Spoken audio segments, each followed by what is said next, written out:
पिछली वीडियो में आपने देखा था कि जब घर के सारे लोग पार्टी में मस्त थे, इसी मौके का फायदा उठाते हुए बुल्ली गुल्ली और शॉन को ढूंढने ग्रैनी के घर के अंदर चला आया। लेकिन बुल्ली को ये काम जल्दी करना होगा वरना पार्टी खत्म होते ही सारे लोग नीचे आ जाएंगे। बुल्ली रॉड को ढूंढता हुआ ऊपर पहुंच गया। ऊपर पहुंचते ही बुल्ली ने देखा कि रॉड उसके सामने खड़ा हुआ। ये देखकर बुल्ली अपना हाथ हिलाने लगा और कुछ देर बाद रॉड ने बुल्ली को देख लिया और तभी बुल्ली रॉड को अपने पास बुलाने लगा। लेकिन रॉड खूनी पिग से बात कर रहा होता है और वो उसे छोड़कर बुल्ली के पास जाने लगता है। लेकिन खूनी पिग ये सब देख रहा होता है। रॉड बुल्ली के पास जाकर कहता है, बुल्ली तुम यहाँ क्या कर रहे हो? अभी थोड़ी देर पहले गुल्ली और शॉन पकड़े गए हैं और खूनी पिग मेरी की तरफ देख रहा है। बुल्ली कहता है, गुल्ली और शॉन पकड़े गए लेकिन तुमने उन्हें बचाया क्यों नहीं? तभी रॉड कहता है, बुल्ली नीचे चलो, हम यहाँ बात नहीं कर सकते वरना खूनी पिग को शक हो जाएगा। ये कहकर दोनों नीचे जाने लगे। लेकिन खूनी पिग अलर्ट हो जाता है, उसे शक हो जाता है रॉड छुपकर किसी से बातें कर रहा है। वो फौरन रूम के बाहर जाकर देखता है। जिस बात का डर था आखिर वही होता है। खूनी पिग रॉड के साथ बुल्ली को देख लेता है और समझ जाता है कि रॉड बुल्ली के साथ मिला हुआ है और फिर वो ये सारी बातें अंदर जाकर सबको बता देता है। और अब आगे की स्टोरी देखते हैं। खूनी पिग की बात सुनकर किसी को भी उसकी बातों पर भरोसा नहीं होता। ग्रैंडपा कहते हैं, रॉड जब पैदा भी नहीं हुआ था तब से मैं उसे जानता हूँ, वो हमारे साथ धोखा नहीं कर सकता। लेकिन खूनी पिग अपनी बात पे अड़ा रहता है कि उसने बुल्ली और रॉड को साथ में देखा है। ग्रैंडपा कहते हैं, ठीक है अभी पता चल जाएगा। जेसन तुम नीचे जाकर देखो रॉड के साथ कौन है जो हमारे घर के अंदर आया था। अगर ऐसा है तो रॉड को इसकी सजा दी जाएगी। तुम जाकर रॉड को पकड़ कर लाओ।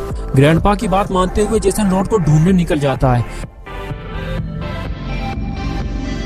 जेसन जब घर से बाहर आता है तो उसे रॉड कहीं दिखाई नहीं देता। वो चारों तरफ रॉड को ढूंढता है। तभी उसे प्लेट में केक रखा हुआ दिखाई देता है। जेसन समझ जाता है ये रॉड का ही केक है। जब केक यहाँ है तो रॉड भी आसपास ही होगा।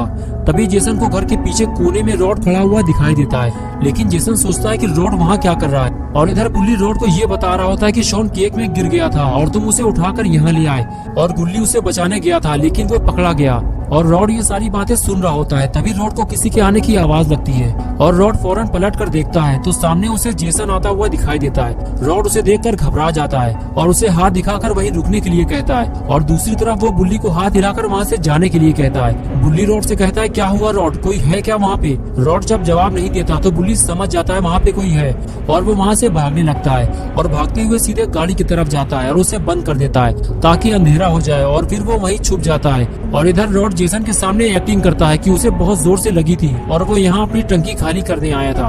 लेकिन तुम यहाँ क्या कर रहे हो जेसन? जेसन बोला, हमें खबर मिली है कि तुम गुल्ली बुल्ली के साथ मिलकर ग्रैनी और ग्रैंडपा को धोखा देने की कोशिश कर रहे हो। जेसन और रॉड की बात अभी पूरी भी नहीं हुई थी कि तभी वहाँ खूनी पिग ने आकर माहौल खराब कर दिया।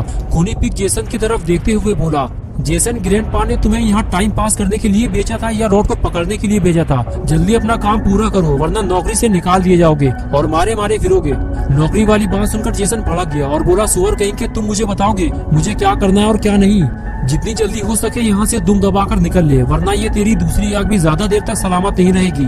खूनी पिग बोला, तुम डर क्यों रहे हो जेसन? साफ साफ बताओ ना कि तुम रॉड के साथ मिले हुए हो और तुम उसे नहीं पकड़ोगे। मैं जाकर ग्रैनी और ग्रैंडपा को ये बात बता देता हूँ। ये कहकर खूनी पिग चुगली करने चला गया।